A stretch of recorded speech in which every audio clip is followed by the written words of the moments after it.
कुशीनगर राज्य के पुरवंशी नरेश राजा शिवी अपनी उदारता और परोपकार के लिए विख्यात थे। वे अपनी प्रजा की हर संभव सहायता करते थे और किसी को भी निराश नहीं लौटाते थे। उनकी संपत्ति और जीवन परोपकार के लिए समर्पित थे और उनकी भगवान से यही प्रार्थना थी कि वे दुखी प्राणियों के कष्ट हमेशा दूर कर सकें।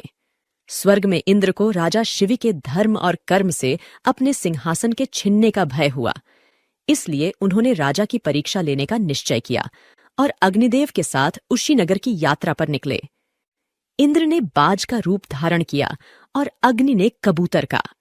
बाज ने कबूतर का पीछा किया और भयभीत कबूतर उड़ता हुआ राजा शिवी की गोद में गिर पड़ा और उनके वस्त्रों में छिप गया।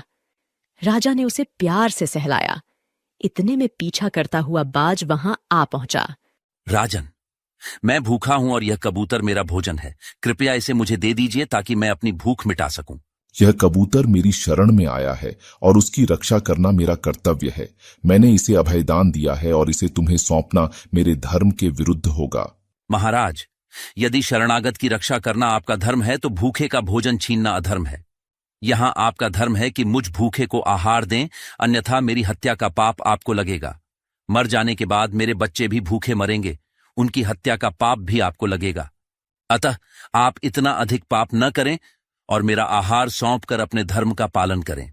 मैं शरणागत को तुम्हें कदापि नहीं दे सकता। आहार के लिए इसके स्थान पर मैं अपना मांस तुम्हें देता हूं, तुम भरपेट खा लो। बाज ने सहमति जताते हुए कहा, मैं मांसाहारी हूं। कबूतर का मांस या अन्य मांस मेरे लिए समान है। आप चाहें तो कबूतर के बराबर अपना मांस मुझे दे सकते हैं। राजा शिवी को यह सुनकर खुशी हुई।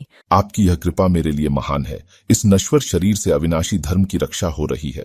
राजधानी में कोलाहल मच गया कि राजा एक कबूतर की प्राण रक्षा के लिए अपने शरीर का मांस तराजू पर तोलने जा रहे हैं। पूरा नगर यह दृश्य देखने के लिए उमड़ पड़ा। तराजू मंगाया गया। एक पलड़े में कबूतर को रखा गया और दूसरे पलड़े पर राजा ने अपने शरीर का मांस काट कर रखा। मांस कम पड़ने पर और मांस काटना पड़ा, वह भी कम पड़ गया।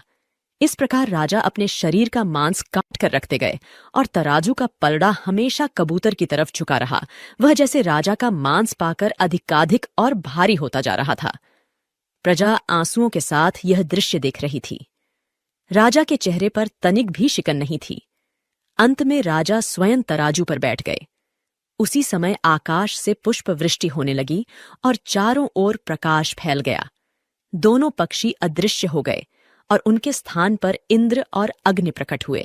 महाराज, आपकी परीक्षा लेने के लिए मैंने बाज का और अग्निदेव ने कबूतर का रूप धारण किया था। आप सच्चे धर्मात्मा हैं और आप जैसे परोपकारी व्यक्ति ही जगत की रक्षा के लिए जन्म लेते हैं। राजा शिवी तराजू से उतरे और उनका शरीर सामान्य हो गया।